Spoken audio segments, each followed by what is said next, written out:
everyone, it's me Jenny and this is another British culture type video. Today I'm in front of a different background. It's not anything special, I just have got home from a night out and I don't want to keep anyone else awake, and this is the room I film in when I don't want to keep other people awake late into the early hours. And today I was going to do a huge experiment for science into the perfect technique for stirring biscuits in tea and the perfect biscuit to stir your tea with, but I realised that had I actually done that, the English public would have probably hunted me out and murdered me for giving away their secrets. So instead I will be talking about and describing different British biscuits to people who may not know it, starting with the ones I have in my house, and then I will go into examples of ones that I don't have in my house, and we'll go from there. Also, as a side note, I would like you all to make a little tally in your head of all the biscuits that kind of sound like something naughty, because I realised while researching this subject that quite a lot of British biscuits sound kind of naughty. Not just because they're bad for you, but because the names are rather interesting. Starting with the ones I currently have in my house, we have custard creams. That one crumbled a little bit. Custard creams, they have a nice little diamond pattern there and they're all squiggly and they're quite pretty.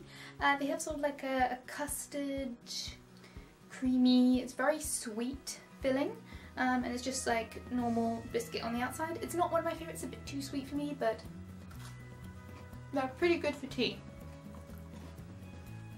Got another one. It says malted milk. So these are pretty plain. They've got a nice picture of it's a cow with a calf, and then we've got some nice bordering. And it says malted milk and it's got some grass at the bottom. Yeah, these ones are pretty plain, there's no extra sugar or something. They're kind of just basically just dry sort of digestive biscuit type texture. Obviously they're made with milk, although I couldn't tell you exactly what else they're made with. Next up is nice biscuits, and you can't really see on this one very well, but it says the word nice. The N and the I have kind of blurred together on this one slightly. They've got a ridge around the outside.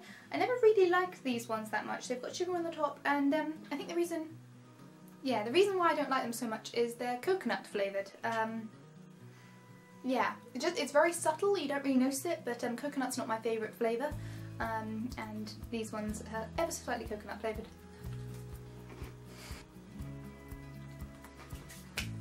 Next up we have the Jammy Dodger. Very famous British biscuit, I like to believe, kind of on the same sort of level as a custard cream. There's like jam, or I suppose if we're going with American terms it's probably more like jelly, it's very solid. And they usually have a heart, or sometimes they have a smiley face. Sometimes you'll see Jammy Dodgers with a smiley face so you can see the jam through it. They are by far not my favourites and I've never liked them, so I'm not going to eat this one. I never like them, but I think it might be raspberry jam. It's quite a strong smelling biscuit, it's just not my favourite. But you know, it has a heart, so it has a special place in my heart, I just don't like to eat them. And last but certainly not least in my physical biscuit collection is the Bourbon. This is a classic chocolate biscuit. It's very much like a custard cream, except chocolate flavoured, so it's got the same sort of filler, but that's obviously chocolate flavoured. It has Bourbon written on it.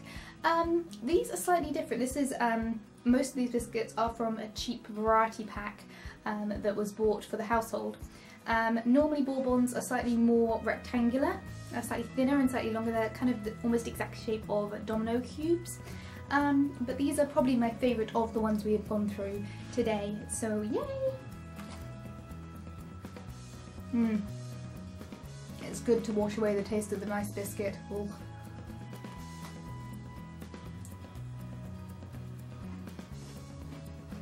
So with that Bourbon, that is the end of my physical collection of biscuits that I currently have in my house. I should perhaps have more, but I think that's more than enough. And I will obviously give some honourable mentions to some of the biscuits that I physically don't have here. These include ginger nuts, digestive biscuits, hobnobs, party rings, chocolate fingers, pink wafers, and shortbread biscuits. Obviously, if you've been playing the game, you've probably come up with a good tally by now. And as a final note, I was in the supermarket the other day and I was looking for absolute rubbish food because I was starving and not thinking very straight, and I came across a classic which I loved as a child and I rediscovered, and I don't like as much as an adult, but I think it's worth talking about. This is a Mr. Kipling angel cake. Mr. Kipling is kind of the equivalent that the English have to Twinkies. As you can see, it is very highly packaged.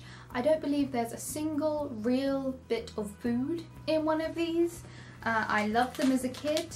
As an adult, I am terrified to read the back of the packet to find out whether or not any of the ingredients are pronounceable.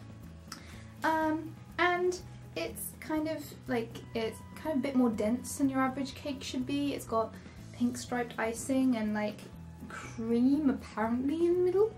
And I think you're meant to eat it like a Twinkie, so you're meant to down it in one, so I apologise for how gross this is going to be, but Mr. Kipling cakes, they're the English equivalent of Twinkies. Wish me luck.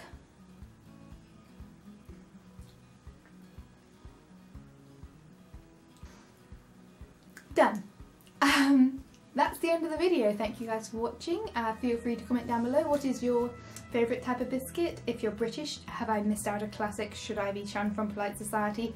And I'll see you guys all in a fortnight's time for another British culture video. Tomorrow for another vlog, and next week will be a Jenny Likes Children's Books video. So see you all sooner or later, hopefully around the internet space. Feel free to like, comment, subscribe and all of those wonderful things, and see you guys all very soon. Bye guys!